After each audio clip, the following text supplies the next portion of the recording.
Howdy folks, and welcome to episode 11 of 10 pubs you must visit.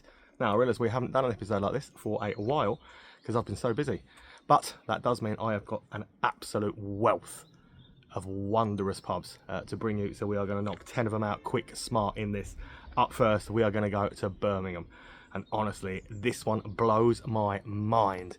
Every time I go to Birmingham, I am absolutely blown away by the old joint stock, and here is exactly why. Here's the old joint stock, or the old joint stock and theatre, because if you look up on the stunning exterior architecture up there, look, this is one that has its own theatre above it. So I've done a few of these theatre bars in London over the last few weeks, and so you see very few of them throughout the rest of the country, but here in Birmingham the old joint stock has one just up there. So it's another Fuller's pub, but it is an absolute beauty. You can tell from the outside, can't you? But let me get in and show you how gorgeous this is. In all honesty, it doesn't get much more stunning than a place that looks like this. So it's a former bank, and it's impressive as all the way through. The ceiling dome alone. So that's just the ceiling. So before I even take you for a wander, that literally there is what the ceiling dome looks like. So, I mean, you tell me, you name me any more stunning looking places than this, and you'll struggle. You'll really struggle. And I wonder then, so I love the bar anyway, but I think I wonder of what is on the bar. Fuller's pub, so full range of Fuller's one. I went with the old joint stock English IPA in it, and I love it. I think it's actually a very nice little tipple, actually, that. But as you say, right, there is nothing that isn't to love about the look and the vibe and the aesthetic of this one, is there? Even down to the intricate details and stuff on the walls. I feel this is one that I would say to you, you have to come. You have to come and visit this for yourself. You have to come and see it because it just feels grand, glorious, and beautiful. So this would have been the old bank office out to the back of it and stuff as well. But I think this is a top pub. I really do. An absolutely top looking place, and I'm well pleased to be back in here again today. How good is that, eh? What an absolutely wonderful pub that really is. I absolutely love the place. And yes, my t-shirt does say exactly what you think it might do. You can buy these from the top of my Facebook page. Just go on, it's a pinned post, takes you to our merch store. But yeah, if you're anti-Carling and you like the meme, we came up with them to do that. But we're going to stay Nottingham bound. So I live in Nottingham, as a lot of you will probably know, and we've got so many great boozers. This is a particularly good one though. This, one of Nottingham's oldest, might even be Nottingham's oldest. We don't really know, do we? This is the Bell Inn. Absolutely phenomenal pubs, and should be visited on every visit to Nottingham. And every pub call out here, no matter what you do. So the Bell Inn, I will try and show you the layout again here. The layout is absolutely amazing. I'm sure we've got it in videos before, but it's just an amazing boozer. Honestly, right, if we come through, so I've shown it before, but there are bars on either side of this old coaching inn. Right, come through the front door, you'll see. So yeah, 1437. You will see this old coaching inn. So that is a separate bar. It's normally literally open on any time you're coming. On the other side, another. Absolutely. I'm wandering through, brother. Don't you worry about me. I'm literally wandering through. So this is on the left-hand side of the old coaching inside.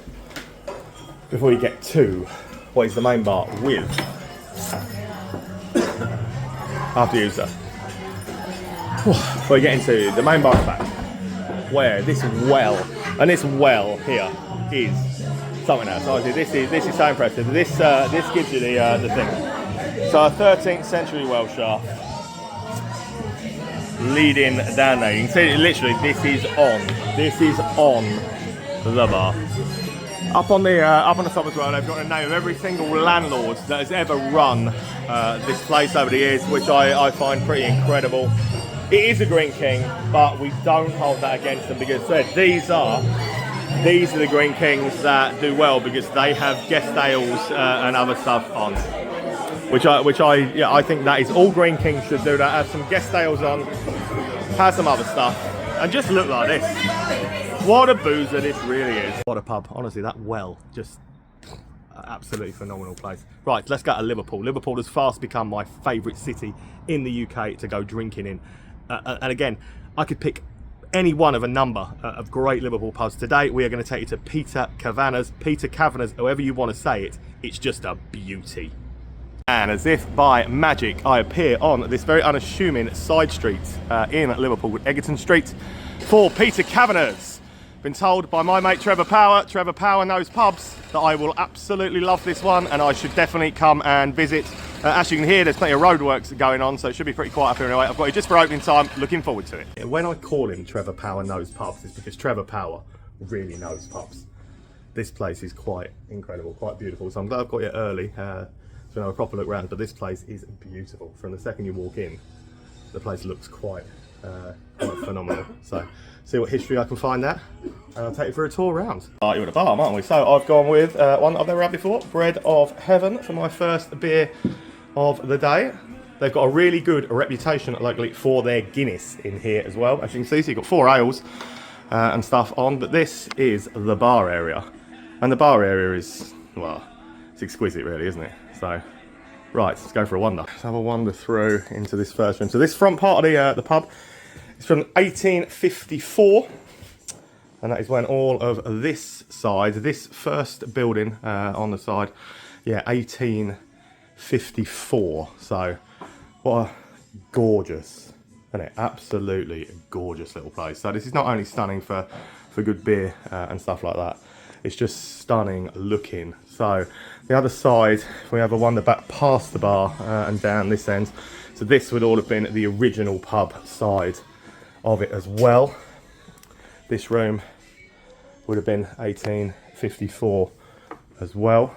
But, I mean, I'm blown away. Honestly, I am absolutely blown away already by the absolute beauty of this one. I'm trying to move the camera as slowly as I can for you, so you can take it all in as well. But yeah, what an absolute. So this would have been this side would have been the original 1854 pub.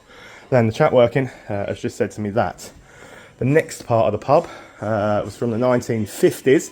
So this would have been a second house in here. The middle part, 1950s, knocked through, added on to give this exquisite extra seating bit.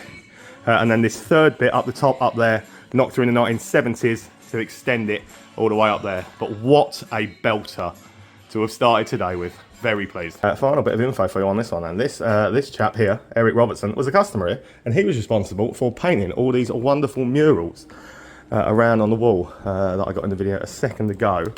So all of these ones, basically, it was a customer here, and he ran up a big bar tab, and rather than paint it, or he couldn't paint it, he painted all these wonderful murals on the wall. And the faces are all based on actual customers of people that were in here at the time when he was painting them. Honestly, this is a 10 out of 10 pub, and you have to come and visit it for yourselves. Mind-blowingly good, eh? Right, how about we take a trip over to the east coast of England, over to Norfolk, the city of Norwich. And this, I said this one, when I went back to Norwich last time, I had to revisit this because I just love the place. This is the Ribs of Beef in Norwich. So, the Ribs of Beef. Yeah, I was desperate to come back and get a better video of this one. Absolutely loved this. It was definitely one of my favourite ones from the last trip in to Norwich. Look at the views from down there as you sit out on the water. Right by the Mischief as well, which is another great pub that I've done before. But Ribs of Beef, this is a belter. You've got to see it. So let's get a better video of it today. I'm just as impressed the second time around with this as I was the first time. I think it's an absolutely belting pub. And there's a Labrador just coming in. It is a Labrador. So it makes it even better. No, I'm mega impressed with this. Look at this guy. Sweet boy, look at you, hey. Ah, hello. Hello. That just makes the pub even better. Got fussing Labradors. Let's have a look at, not that there's any excuse to ever not fuss a Labrador because they are the best. But show you the beers. You see, can't you? You can see why I love it in here so much. So I went with Roly Moly, which was a Rolo chocolate caramel stout, and it was actually really lovely. Love Verdant. But beer-wise, no matter what you want, you will find it in here. And I said the reason I've come back today to show you how gorgeous this is It's purely because it was too busy to do it justice last time. But it is such an epic looking pub, and it goes on and on.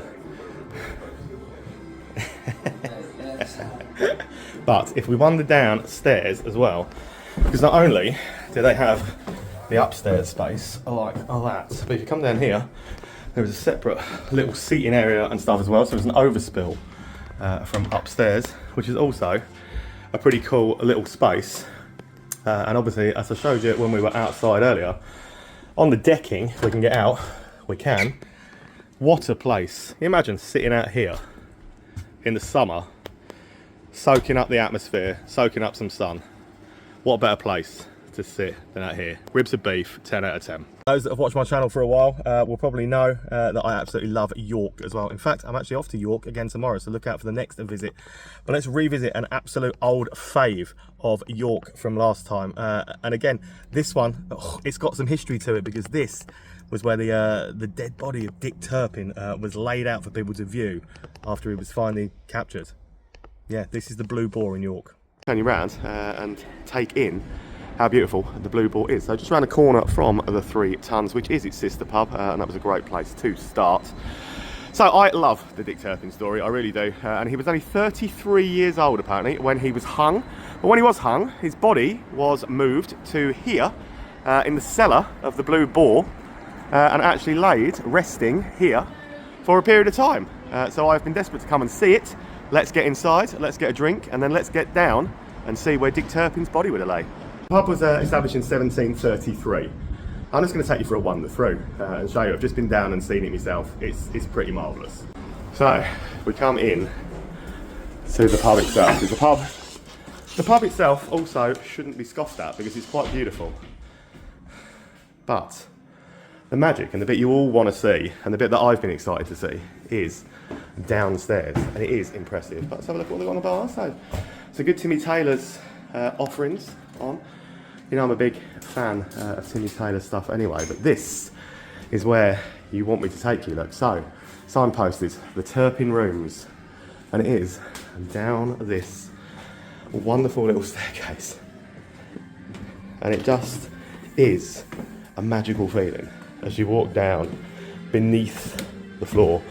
So this would have been where, after he was hung, his body was lay for several days, and they charged a penny to come and see Dick Turpin's body laid out just down here. What an absolutely marvellous little place it is down here. So, fantastic little area.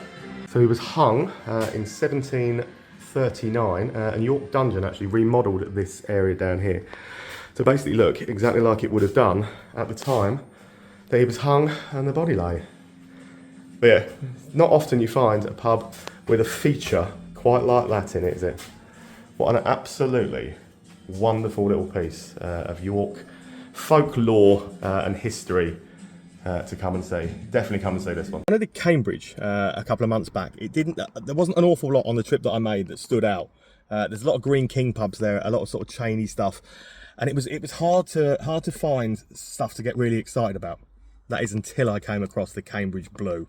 What a pub this is. Here we have it.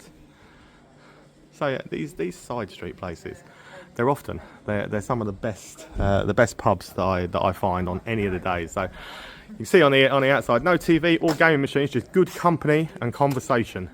Large sun trap garden, warm in the winter, open every day from midday. So this, the Cambridge Blue, is my 5th stop of Cambridge so far today, and the one I am very much looking forward to getting to. This is one of those pubs that you walk into and you're instantly hit with a wow factor. The wow factor that you hit with in this one, as you come through, is the array of fridges with Belgian beers and other phenomenal offerings that literally stare you in the face as you walk in. You know, I'm just going to show you, because there's no other way of, like, literally you walk through the door and you will see this. So I'm at the front door, and the very first thing that caught my eye, obviously, were the Delirium range, but look at some of the beers in here. The Trappist ales, Le Chouffe, I mean, even if they're not your thing, beers, look, you've got some old moot and things like that for those who aren't necessarily the beer drinkers, let's say. It's just a wealth of wonderful stuff to look at in the fridge in front of you. But if I get started on Belgian beers now, we'll never get anything else done today. So let's take a little walk around what is an absolutely incredible little pub. So I was wrong. The chap who I met in the last one doesn't part own this. He part owns that, and he's gone to meet the owner of this. That was what it was. That was what it was. But what a great pub. I understand now why everybody told me this would be one of my pubs of the day. So I've gone with this. Why Prince is a pineapple margarita goes. Bit like a sour, and it's actually really nice. Really, really nice. But the lineup on here, again, keg and cask, plenty of wonderful things. If you've never had a white stout before, I can heartily recommend trying a white stout. I was very impressed when I had that white stout not so long ago. But you will find something you want to drink in here without a shadow of a doubt. It's a belter of a pub. Once again, the people on Facebook that said to me, you will absolutely love the Cambridge Blue, they know me too well. And there is also a whopping great space out the back for summer / outdoor winter drinking. Plenty of heaters for now, and I'm sure in the summer this is absolutely packed. What a belting pub. And let's sail into London, because we can't have it and not have a London one, can we? So we're going to go Covent Garden with this one, and it's just such a beauty. This is the Salisbury in Covent Garden. Just a banging pub, this. Those who hadn't worked out just yet which pub I was talking about, it is of course the Salisbury. So it's Green King operated these days. It's got the intricate detail and stuff you can see on the outside is nothing. I mean, it's beautiful, but it's nothing compared to the intricate detail of bits inside of this. So it is an absolute belter, and one that if you've never been down here, you really do need to come and see. So the Salisbury is pub number 1 of today. The whole pub is just absolutely iconic. It is stunning, inside and out. The bar's stunning. They've actually got a really good ale selection and stuff on as well, but I'll take you for a wander around. The etched glass, the wood, everything about it is an absolute must-see. It's just beautiful. Off with a bit of the market porter from Portobello, which is nice, but so unlike a lot of Green King pubs, they do have a really, really good beer selection to go with this iconic and stunning looking pub. Plenty of good choices and stuff on there, and no Green King IPA, which is always a bonus in any bar. But yeah, you have to. It has to be seen to be believed. This one, it really does. Even as you come through from that door, you see the etched glass and everything. The old doors. It's just full of history, full of wonderment, and just an absolute iconic iconic place for this part of London. Honestly, I don't think there are many more beautiful or iconic pubs anywhere in London. I can't say I haven't covered some history for you in the ones we've had already, but this claims to be the 4th oldest pub in the entire United Kingdom. This is the Old Man and Scythe up in Bolton. Belter. This one is the Old Man and Scythe. The Old Man and Scythe, however you want to say it, you feel free. So this, according to the board outside, is the 4th oldest pub in England. I'd love to know how they've worked that out, because I've been at least 6 so far that claims to be the oldest. So we'll never know. It will never be proven, but it's a good story, and it's certainly a beautiful looking pub. So rebuilt 1636, AD 1251 originally.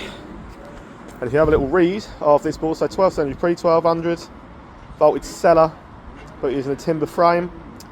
1251, Bolton becomes a market town. First official record of the pub. Early 1300s, passes to the Pilkington family. As you can see, yeah, plenty of history in here. So let's get in and see if it's as beautiful on the inside as it is on the out. As beautiful inside as it is out? Oh yeah, it most definitely is. It's quite breathtaking walking through it again, feeling the history and just just soaking it all up. The stone floors, the woods, the beams, everything like that. It's got that fantastic old feeling to it, and it is an absolutely brilliant pub. So this is the top little alcove here, a room, just as you come in through the front door. But you can feel the age of the place massively. You can. Yeah, so the old stone floors are quite grand. So I've got some ales and stuff on the bar as well. The windows are impressive as well, aren't they? But ales wise, a fair few bits on. It is gorgeous. We try and keep ahead of that music if we can. So this is the other room up on the side. So we're gonna have to stop a second. We go new song and carry on. So it's the other alcove back room. Also absolutely beautiful. The beams are lovely. The wooden floor in these rooms is great. And the pub just goes on and on and on. Got some of their own ciders and things like that. It's quite gorgeous. The whole place is gorgeous. I'm very, very impressed. Love an old pub, as you know, and this is a brilliant one. So underrated city drinking and things like this. Places that I've become like so warm to, and I absolutely love. Hull is one of those. Absolutely love Hull, and this, what a pub. Ye Olde White Hart, the Old White Hart, however you want to say it, you'll see why. So today I am kicking off with a revisit. Did this one last time. I've got it for opening time, so it's just gone 12 o'clock. And this was an absolute belter when we were here. I absolutely loved everything about the Old White Hart, spelt in the olden way, ye olde type spelling. And this, yeah, there's a lot of history to this one as well that I will tell you all about inside. But what a way to be back in Hull, kicking off with this absolute beauty. Right, I told you there was a little bit of history to this. So basically there's upstairs, and I'm going to show you this in a minute, there's a plotting room, and that is where the first plot was hatched for, in fact, here, let me see the board. It took place on St George's Day, 1642. It was the first blow struck and gained for the Parliament that commenced the Civil War, which ended in the defeat and the death of King Charles. So that is just there. Let's take you to the plotting room. Let's go up these stairs first. So, it is something quite surreal. But yeah, this is the room then, where the plot was made to kick off the Civil War, St George's Day, 1642. It all took place in this fantastic historic room. So formerly, it was a restaurant up here for a while, but basically used as a function room now. But look how beautiful the place is. This is one of the reasons why I wanted to get here first and come and show you around this absolutely incredible looking place. Toilets and stuff up there. But if we go back down to the bar. So the old bar, original bar of the pub, was situated just over here. And as you can see, they've left it in, which is quite a nice feature. Great to see. You can actually sit now behind what would have been the old bar. But just look at these fireplaces. Look how absolutely incredible they are. A dartboard with no trebles in the middle. Interesting one. But there are some wonderful, wonderful things in here. The windows are stunning. The whole of the pub is just absolutely incredible to walk around and see. Fire going is making it nice and warm. It's going to be lovely in here in a little while, but to actually just be able to walk around it and seeing it. It's good for ales as well. Plenty of choices on, as you can see. So it isn't just all about the history. It is actually an absolute belter of a pub for everything else as well. So that is stop number 1 for Hull. That's 9, but as you know, the episode is called 10 the pubs you must visit. So let's get a bit closer to home, because I'm getting a little homesick. Let's go to Derby. This one, honestly, this is one of my favourite pubs in Derby. Every time I go over there, I nip down here. The beer selection is always on point. People that run it are absolutely superb. This is the Flowerpot in Derby, and that's going to round off our 10 for today. Welcome to the Flowerpot, but it is one of those that, again, every time I come to Derby, I feel I want to stop in at the Flowerpot, just because it does real music. As it's real music, it's real beer, real music, real people, and it is just, it's a free house that serve basically whatever they want to serve because they know good beer. So let's give Craig his first experience seeing the Flowerpot. I don't rate it as one of Derby's best pubs without good reason. Food smells amazing. The music, like I said, is always like, they have live bands on here. Absolute centre. Kind of a Vault City Sours on up there and a Pentridge one. Always a great mix of cask and keg, and just an absolutely stellar pub throughout. No matter what you want in here, you will find it. Trust me, you will find it in the Flowerpot, because it just is one of those boozers that, honestly, if you come to Derby and you don't come in the Flowerpot, you've missed out. Because it just is. It's that good a pub. It's that good of a pub that everybody should be coming here. If you come to Derby and you don't come in here, just don't bother. There's no point in having come to Derby if you don't come to Flowerpot. There really isn't. Thanks for watching, guys. Hope you've enjoyed them. Hope I've introduced it to some absolute bangers. See you again. I'm off to York tomorrow. Make sure you watch that one.